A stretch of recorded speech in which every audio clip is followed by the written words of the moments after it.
सभापती महोदय, गेल्या 5 महिन्यापासून सुरू असलेल्या संपाबाबत निवेदन करण्यासाठी मी उभा आहे। सदर संपाबाबत चालू अधिवेशनामध्ये भाऊ ऐका, विधान परिषदेत जेव्हा विरोधी पक्षाने हा मुद्दा मांडला त्या अनुषंगाने माननीय सभापती महोदयांनी सर्व ज्येष्ठ सदस्यांनी आणि त्यांनी आग्रह करून सभापतींनी त्यांची भूमिका सगळ्या गोष्टींचा व्यवस्थित विचार करून 9 मार्च 2022 रोजी एक बैठक आयोजित केली होती आणि या बैठकीनंतर या बाबतीमध्ये ज्या काही घटना घडल्या किंवा ज्या काही आतापर्यंत जे झाले त्या बाबतीत सरकारची भूमिका काय असेल असं मी त्यावेळेला कबूल केलं होतं आणि सभागृहात येऊन मांडायचं मी मान्य केलं होतं। या बाबतीतली थोडक्यात पार्श्वभूमी सांगतो। 27 ऑक्टोबर 2011 ला 1 लाख साधारण कर्मचाऱ्यांच्या ज्या 19 युनियन आहेत त्या 19 युनियनने आमच्याकडे एक पत्र दिलं होतं आणि बेमुदत आम्ही उपोषणाला बसतोय म्हणून आम्हाला एक नोटीस दिली होती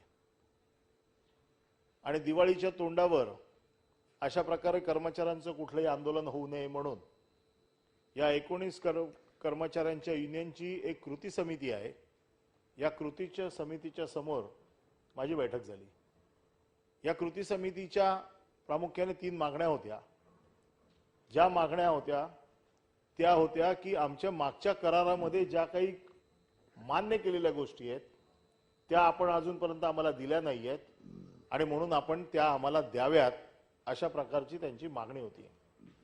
या मागण्यांमध्ये कधीही विलीनीकरणाची मागणी नव्हती, या मागणीमध्ये विलीनीकरणाची चर्चा नव्हती आणि ह्या 3 प्रमुख मागण्या होत्या।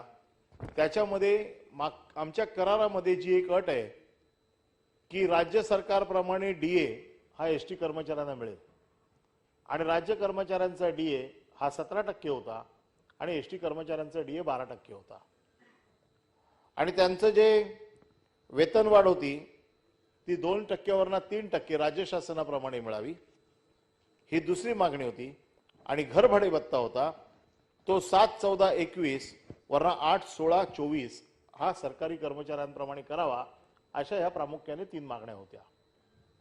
सर्वसाधारण ज्यावेळेला राज्य सरकारचा डीए 17% होता त्यावेळेला राज्य महामंडळाचा डीए 12% होता, परंतु काही दिवसापूर्वीच राज्य सरकारचा डीए हा 17% वरनं 28% झाला होता आणि ज्यावेळेला माझ्याशी चर्चा चालू होती त्यावेळेला मी ही भूमिका घेतली की जे करारामध्ये आपण मान्य केलेलं आहे हे आपल्याला त्याच्यापासून राहता येणार नाही। जरी एसटीचं किती जरी नुकसान असेल तरी आपण त्यांच्या मागण्या मान्य केल्या पाहिजेत आणि ह्या ज्या 3 प्रमुख मागण्या होत्या ह्या आम्ही ताबडतोब मान्य केल्या आणि त्यांचा महागाई भत्ता जो होता तो 12% वरनं 28% केला, त्यांचा घरभाडे भत्ता 7-14-21 होता तो 8-16 आणि 24% केला आणि कर्मचाऱ्यांची वेतनवाढ 2% वरनं 3% केली। या सगळ्याचं जे काही आर्थिक गणित जे होतं त्याची सगळी जबाबदारी साधारण आम्ही 28 कोटीची महिन्याला आम्ही वाढीव बोजा घेतला। हे झालं, कृती समितीचं आमचं आंदोलन, कृती समितीने आंदोलनाची नोटीस दिली होती ती मागे घेतली आणि मला असं वाटलं की ज्या लाखभर कर्मचाऱ्यांच्या 19 युनियन आहेत या 19 युनियन ज्या वेळेला माझ्याबरोबर करार करतात त्यावेळेला कामगारांमध्ये असा कुठलाही आता भावना राहिलेली नाही, परंतु ते झाल्याच्या नंतर लगेच मला दुसरी नोटीस एका युनियनने दिली की आम्ही बेमुदत संपावरती जातोय। माझ्यासमोर हा प्रश्न होता की नुकतीच मी ज्या मागण्या त्यांच्या मान्य करायच्या होत्या त्या मान्य केल्या आणि असं असताना पुन्हा एक छोटी युनियन मला नोटीस देते आणि म्हणून मी ताबडतोब त्या नोटिसीला दिवाळीच्या तोंडावरती लोकांना त्रास होऊ नये म्हणून मी ती नोटीसच्या विरोधात मी कोर्टात गेलो।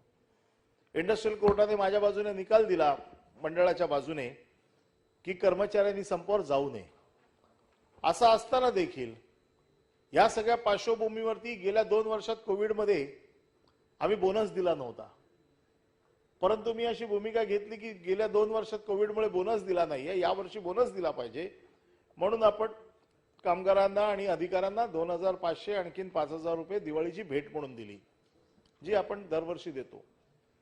साधारण त्याचे पण 24 कोटी रुपये मी महामंडळ अतिशय नुकसानीत असताना देखील स्वीकारले. हे सगळं चालू असताना ज्यावेळेला 29 ऑक्टोबरला ज्यावेळेला नोटीस आली आणि कोर्टाने आदेश दिला, त्यानंतर एक एक डेपो अजून बंद होत गेले आणि ही विलिनीकरणाची मागणी जोर धरू लागली. ही विलिनीकरणाची मागणी ज्यावेळेला जोर धरू लागली त्यावेळेला मी पुन्हा हायकोर्टात गेलो की आपण ज्यावेळेला आदेश दिलेले आहेत आणि आपला आदेश पाळत नाहीये, त्याच्यामुळे कंटेम्प्ट पिटिशन ज्यावेळेला फाईल केलं गेलं, या कंटेम्प्ट पिटिशनच्या वरती ज्यावेळेला चर्चा चालू झाली त्यावेळेला कोर्टाने अशा प्रकारची भूमिका घेतली की तुम्ही यांच्या बाबतीमध्ये एक समिती गठीत करा, यांचं म्हणणं ऐकून घ्या आणि त्या समितीचा अहवाल तुम्ही 12 आठवड्यात द्या आणि 12 आठवड्यात तुम्ही हा अहवाल द्या, पण आजच्या आज दुपारी 4 वाजेपर्यंत तुम्ही याचा GR काढा आणि 5 वाजता आम्ही आदेश देऊ की संप मागे घ्या म्हणून.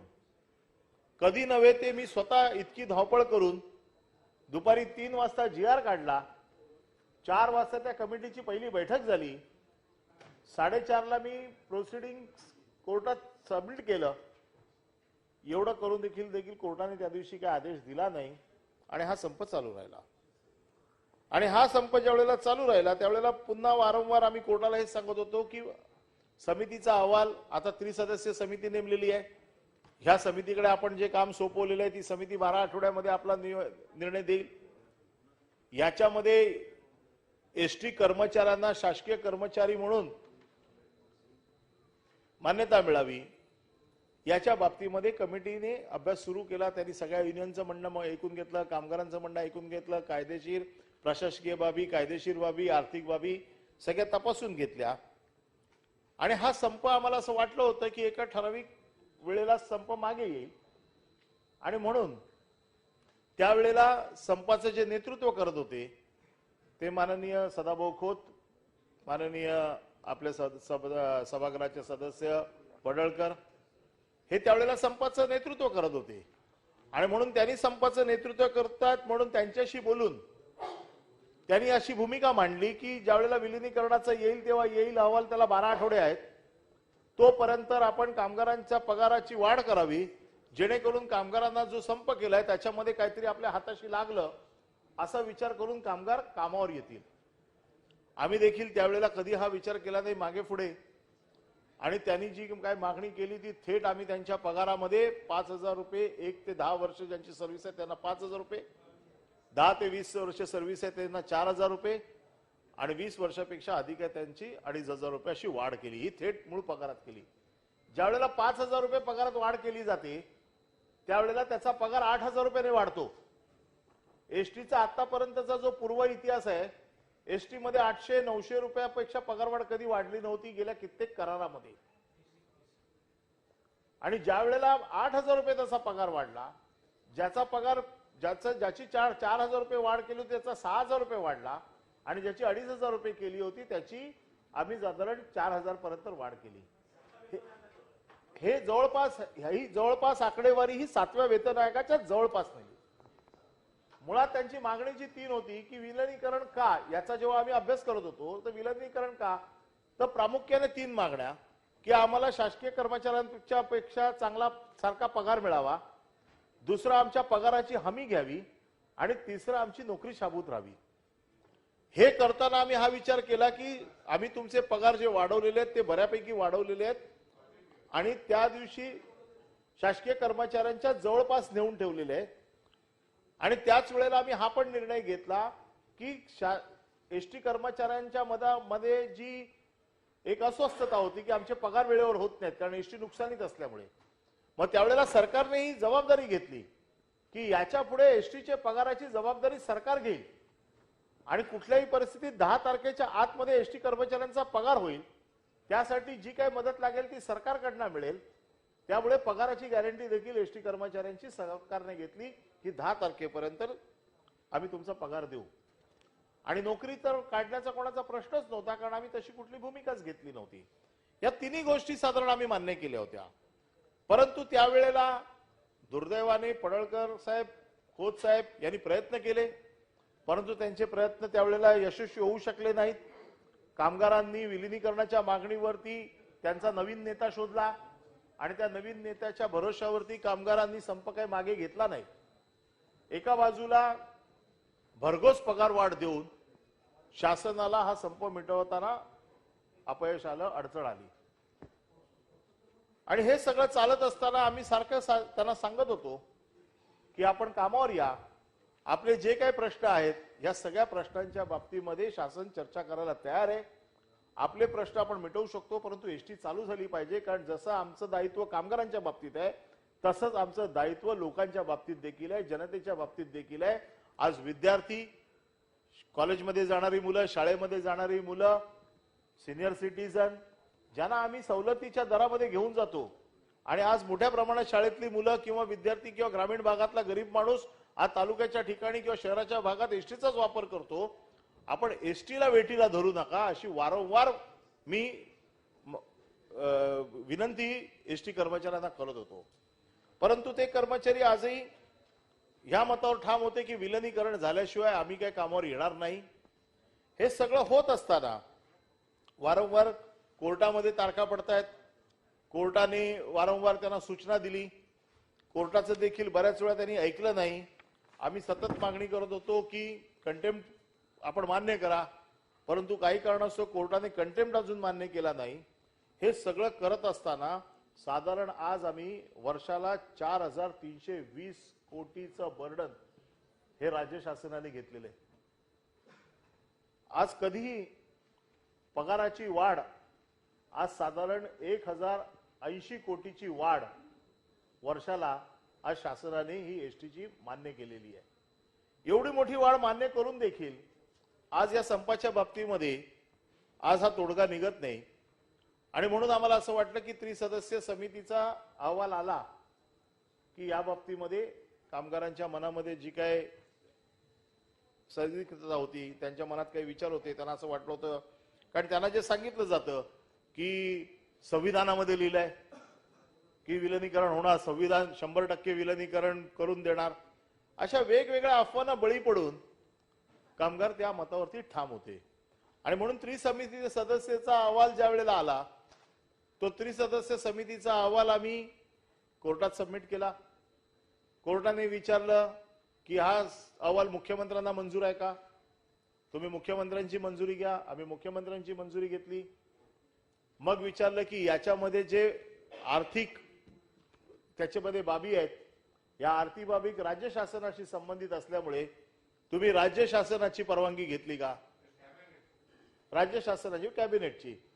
मग आम्ही कॅबिनेटमध्ये तो विषय ठेवला आणि कॅबिनेटने देखील या त्रिसदस्य समितीच्या अहवालाला मंजुरी दिली आणि आर्थिक बाबींचा जो काय बोजा येईल तो राज्य शासन मंजूर करेल, राज्य शासनाने त्याची जबाबदारी घेतलेली आहे।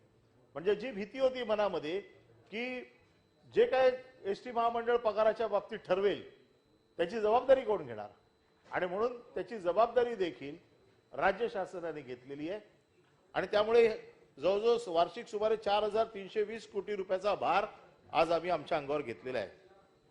हे सगळं करत असताना बरेचसे कर्मचारी वेगवेगळ्या गटांमध्ये मला भेटत होते। मी पण देखील जवळजवळ 100 गटांना आतापर्यंत भेटलो असेल। माझ्याशी बोलताना ते मान्य करतात, परंतु परत गेल्याच्या नंतर ते पुन्हा कामावर येण्यासाठी का उत्सुक नसतात मला माहित नाही। आणि ह्या सगळ्यांशी बोलून हे झाल्याच्या नंतर किमान या दरम्यान आम्ही बऱ्याचशा कारवाया, कारण एसटी आहे शेवटी, बेशिस्त आम्ही पण खपवून घेऊ शकत नाही आणि म्हणून आम्ही कारवाया देखील केल्या। आम्ही लोकांना निलंबित केलं, आम्ही लोकांना बडतर्फ केलं, आम्ही सेवा समाप्ती केली, कारणे दाखवा नोटिसेस दिल्या आणि हे करत असताना जवळपास मी 7 वेळा एसटी कर्मचाऱ्यांना वारंवार आवाहन केलं की तुम्ही कामावर या आणि ह्या तुमच्या कारवाया आम्ही मागे घेतो असं वारंवार आवाहन मी दिलं। कारण मला जी माहिती बाहेर मिळत होती की जे कर्मचारी बडतर्फ आहेत, जे कर्मचारी निलंबित झालेत, ते दुसऱ्या कामगारांना जाऊन भावनिक आवाहन करतात की आम्ही तुमच्यासाठी गेलोय, तुम्ही कशाला आमच्यासाठी जाता, अशा प्रकारच्या आव्हानामध्ये अडकले होते। म्हणून मी सगळ्या कारवाया मागे घेतल्या।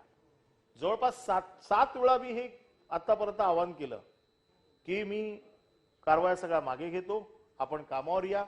म्हणजे जी मनात भीती होती की कारवाया होत आहेत, नोकरी जाते आहे म्हणून काही लोक आत्महत्या करतायत, आज आत्महत्या करणं कधीच कोणाचं आत्महत्येच्या बाबतीमध्ये कधीच कोणी आत्महत्या करू नये असं आमचं मत आहे आणि आत्महत्या करणं हे खरं म्हणजे अतिशय चुकीचं आहे. करू नयेत, कारण आत्महत्या करतो त्याच्या घराच्या त्याचं कुटुंब संपतं. आजूबाजूचे असतात ते 10 दिवस येतील, 15 दिवस येतील, सांत्वन करतील, थोडीफार मदत करतील, परंतु जो माणूस आत्महत्या करतो त्याचं कुटुंब आयुष्यभर रस्त्यावरती उघडं पडतं. आणि या आत्महत्यांच्या बाबतीमध्ये सतत बातम्या येत आहेत की मोठ्या प्रमाणात आत्महत्या होत आहेत. त्याची वस्तुस्थिती जी आहे की 48 कर्मचाऱ्यांनी आतापर्यंत आत्महत्या केली आहे. 19 कर्मचाऱ्यांचा अपघाती मृत्यू झालाय, 95 कर्मचाऱ्यांचा नैसर्गिक मृत्यू झालाय. आणि त्यामुळे आत्महत्या केलेल्या कुटुंबियांच्या बाबतीत देखील मी सहानुभूतीचं धोरण घेतलं की त्यांच्या कुटुंबातला कोण वारस असेल किंवा कोण असेल त्याला नोकरी किंवा त्याला पैसे द्यायचे ते आम्ही देऊ. म्हणजे त्याच्या बाबतीत देखील आमच्या मनामध्ये सहानुभूती आहे. कामगारांच्या बाबतीमध्ये आमचं अतिशय स्पष्ट मत आहे. कामगारांच्या बाबतीत आमच्या मनात बिलकुल राग किंवा कामगारांचं नुकसान करण्याची आमची भूमिका नाहीये.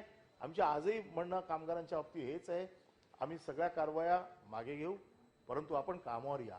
कामावर आल्यानंतर एक वातावरण तयार होतं ज्याच्यामध्ये कुठल्याही प्रकारची बोलणी आपण करू शकतो. परंतु कामावर यायचं नाही, वेटीला धरून एवढी मोठी पगारवाढ दिल्याच्या नंतर महाराष्ट्राच्या जनतेला वेटीला धरणं हे काही योग्य नाही. आणि म्हणून वारंवार मी आवाहन करतोय, पुन्हा आज मी आपल्या माध्यमातून एसटी कर्मचाऱ्यांना आवाहन करतो, आपल्या समोर जे काही बाकीचे जे विषय मान्य झाले होते, हे काही जे त्यांच्या ज्या काही शिस्त आवेदन पद्धती होत्या, त्यांचे छोटे मोठे जे काही विषय होते, या सगळ्या गोष्टी मी मान्य केल्या. मी कुठल्याही गोष्टीच्या बाबतीमध्ये, परंतु ज्या काही अशा अडचणी आहेत की जे काही पगार वाढ असेल किंवा काही असतील अशा मोठ्या गोष्टी ज्याच्यावरती सरकार हा विषय घेतो, त्या विषयामध्ये जोपर्यंत संप संपत नाही तोपर्यंत कुठल्याही बाबतीतली चर्चा होऊ शकत नाही. संप संपणं गरजेचं आहे. लोकांनी कामावर यावं, महाराष्ट्राच्या जनतेला वेटीला धरू नये. मी आजपासून गुढीपाडवा आहे 2 तारखेला, मी आजपासून 2 तारखेपर्यंत सगळ्यांना आवाहन करतो. माझी काही सभागृहाने सांगा 2 दिवस, मी 2च दिवस देईन. पण ते होतं काय, 2 दिवसानंतर मग लगेच परत फोन करायला सुरुवात करतात, साहेब 2 दिवस मी गावाला होतो, पोहोचू शकलो नाही.